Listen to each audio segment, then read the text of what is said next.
Good morning, everybody. Rob Argue from New Outdoors. Once again, we're out. We're going to be chasing turkeys today.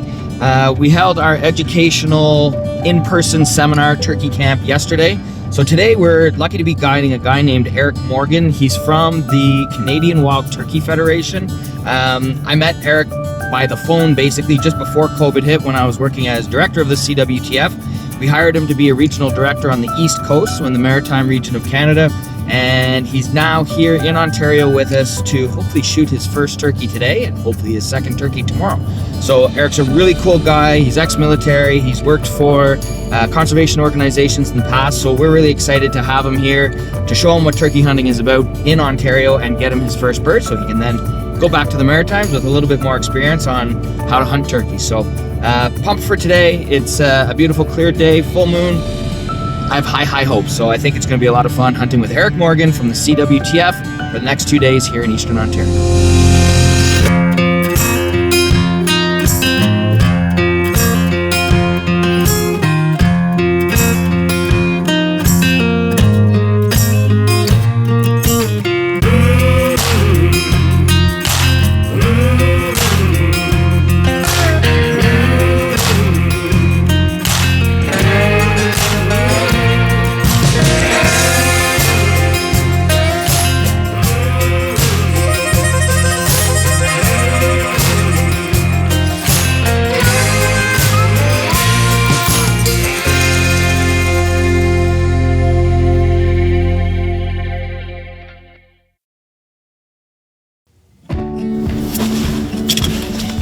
Okay.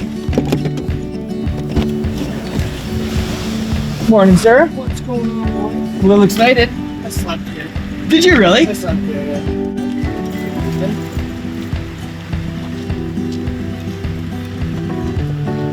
Morning.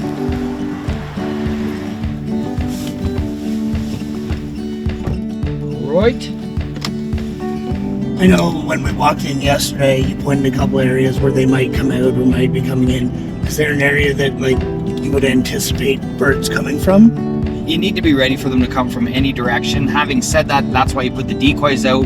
So no matter where they come from, the odds of them going to the one spot that you want are good. Unless something goes weird or they see movement or they react to something that it spooks them, chances are no matter where they come out, again, especially the males are going to go to that central, whether it's the Jake or a Tom decoy in the middle.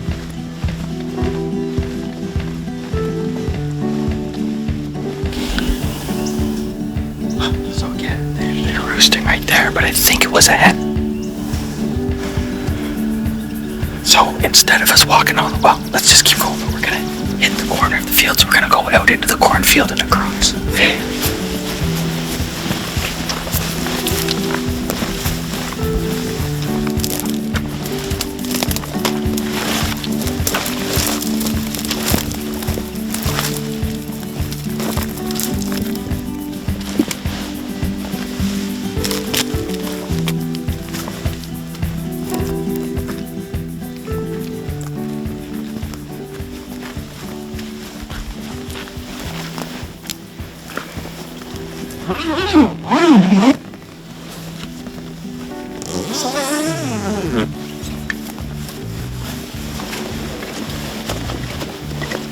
So, I'm going to take the decoys out, and then I'm going to try to, with you being the left, I think I'm probably going to try to like squeeze it next to you on the far side. Okay.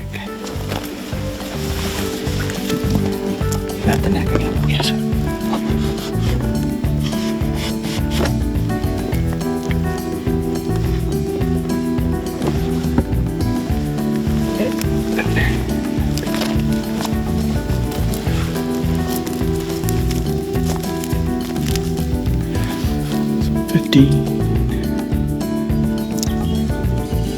Yeah, so that end a bit farther out, like that's at about 35 yards. Shoot one.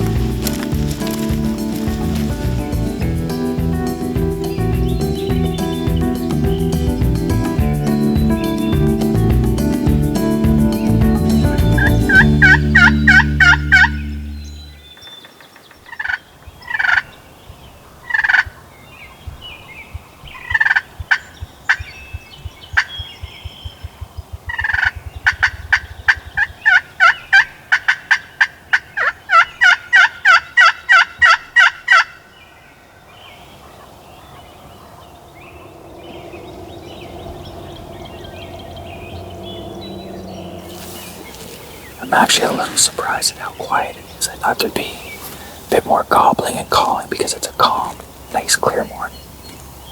What did you say yesterday? If they're not there right away, they'll be there in 2 hours. Oh yeah. And if they're not worried, I'm just surprised. It's fun when you have more gobbling and calling going on around you. Not that I don't actually think that increases your chances of success. I don't think it increases or decreases your chance of success. It's just more entertaining. Right. I don't know. I had fun seeing birds first thing, even though it's not great to spook them. No. Well, again, and that's one thing I was going to talk about. It's like, there's pros and cons to that. I mean, the con is that, yeah, it would have been nice if they were right there to start our day. We probably would have heard them calling and see them fly down. But I do think that throughout, and that could be why it's so quiet, is that those birds, they're not that far away, but because they're a little bit spooked from us bumping them off the roost, you know, they may not be calling as much, but I do think they're going to be moving around, looking for each other again through the day.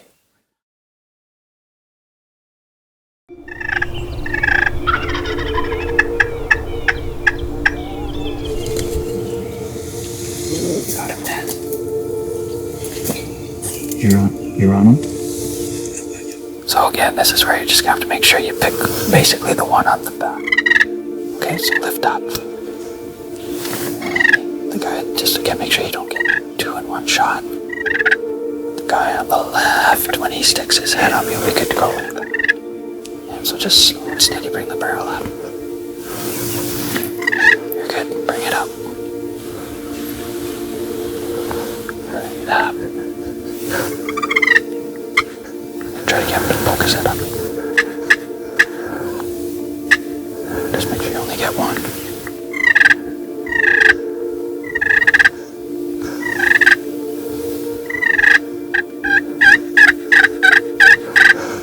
Right at where the head and it meets the neck.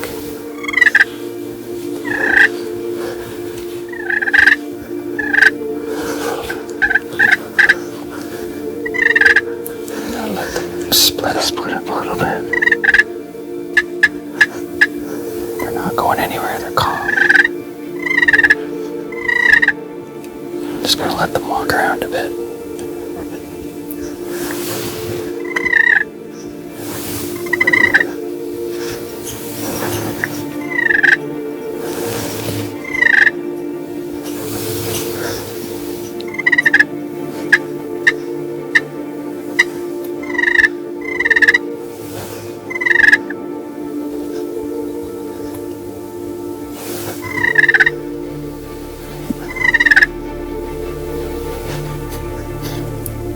Go somewhere, buddy.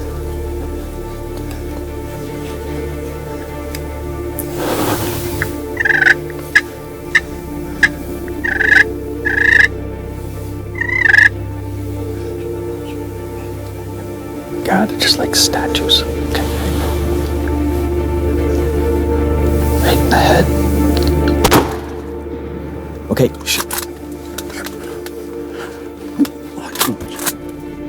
let one fly. Right at the back end.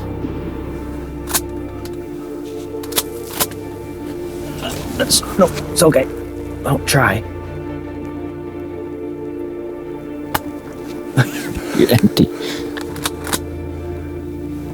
Okay, so...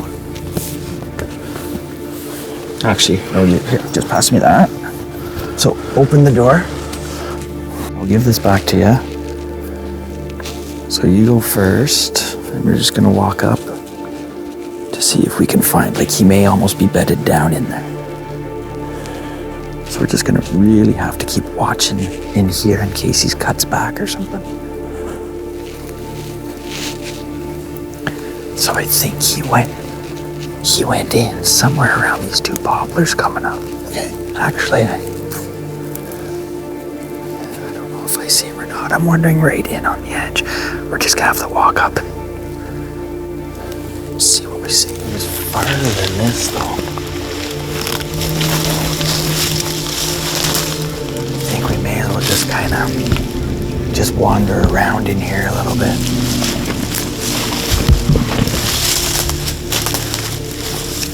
Did it go down? Like, I thought it went down and then he kind of got back got up back and up went. and went again. I'd have to see. Yeah, we'll watch that.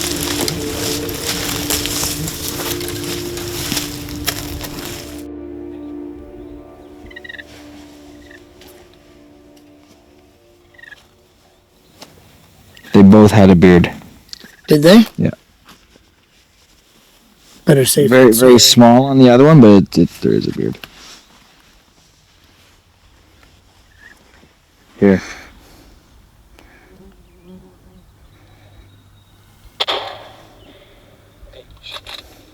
Like,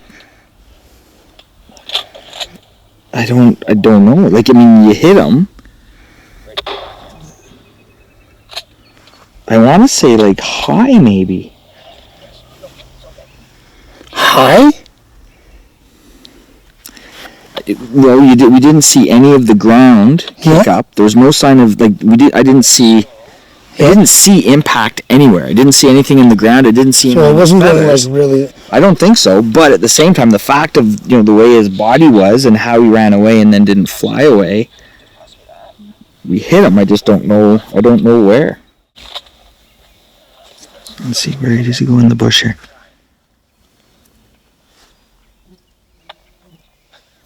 Like, again, I didn't see any impact on the ground below him, behind him. So it's not low. No, so that's what makes me say it was high.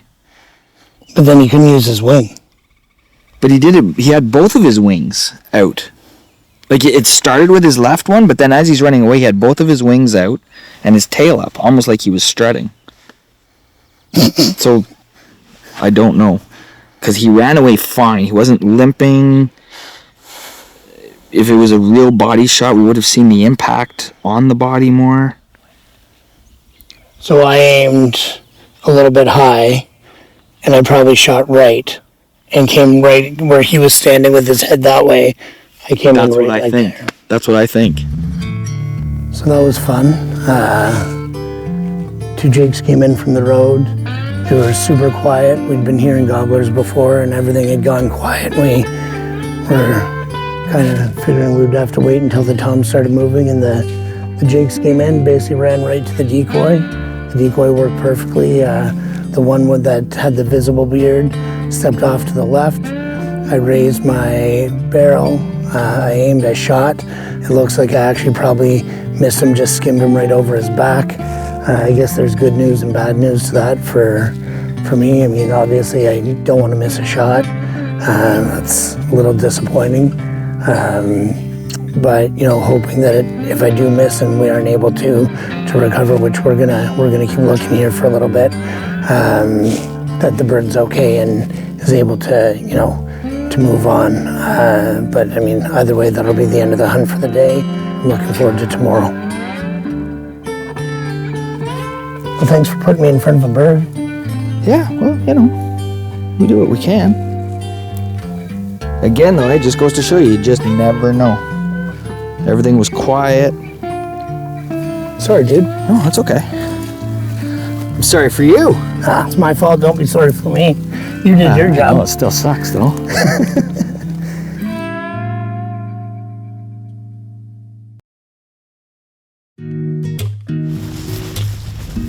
So it's day 2 of our hunt with Eric from the Canadian Wild Turkey Federation here in Eastern Ontario.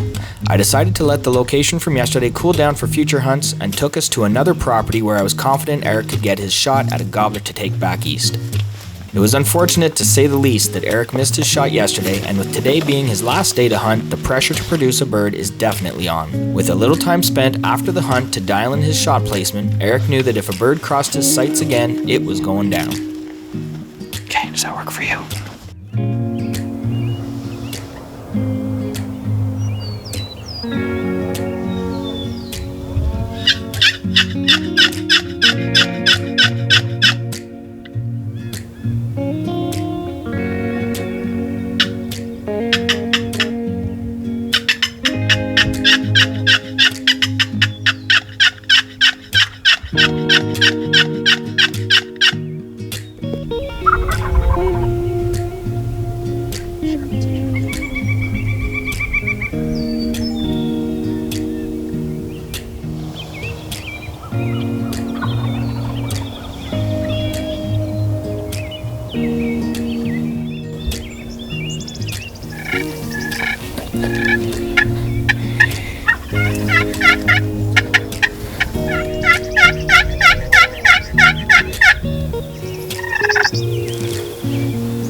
Yeah, so I can tell already, like without the camera, that he's a full tom, because when he spread his tail, a jake, like a grouse, would have higher feathers in the middle.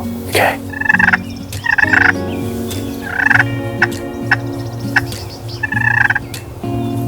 And again, I'm not calling too much because he's coming, so just doing the purrs, the odd little putt, just to kind of keep him feeling comfortable.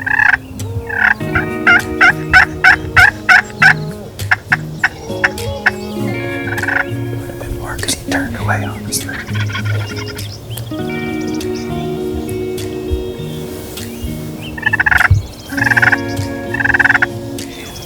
See, don't forget, if you can't get the shot and everything, wait until he turns around and walks this tail.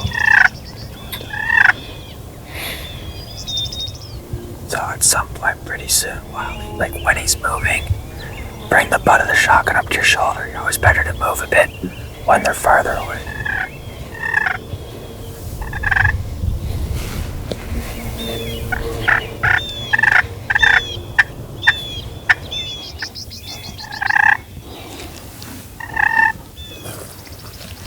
Whenever he's ready, are you ready though?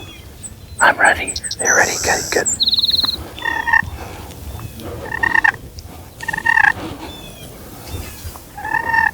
So we can watch him for a minute if you want. Nice beard on him.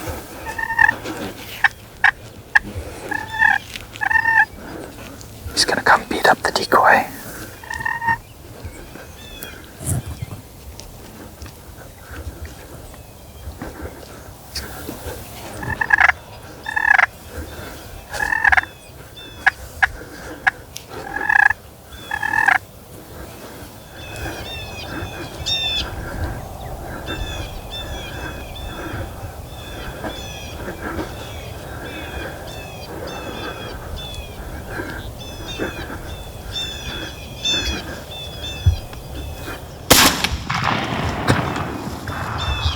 Okay, I didn't know you were gonna shoot. Sorry. I would have had him stick his head up. You had enough of the show? Yeah. All right. Sorry.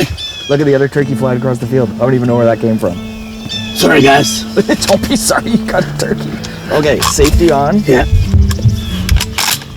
And I'm gonna unload. unload. Yeah, perfect.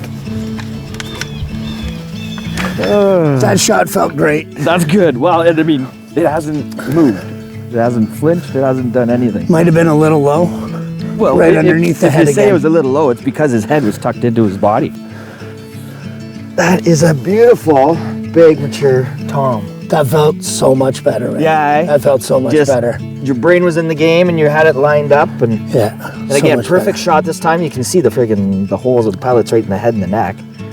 So it's exactly what you want. Man, just nice colors. He's got And that is got huge. like 3/4 inch spurs. Big, nice, mature tom.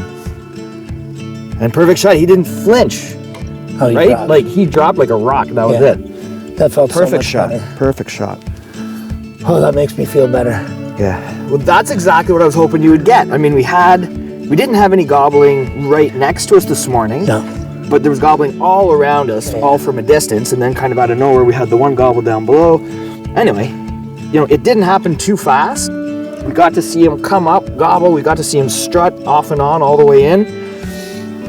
Even had him, you could see him showing the dominance on the jake, kind of trying to nudge him with his chest. Yeah. And yeah, beautiful. I mean, the sun was in the background. It's a picture. Watching him come across the field. Yeah. And like fanning and strutting and like, that was like, I thought yesterday was fun. Yeah, well, that's what I mean. This thought is the show, yeah. right? So you got the show.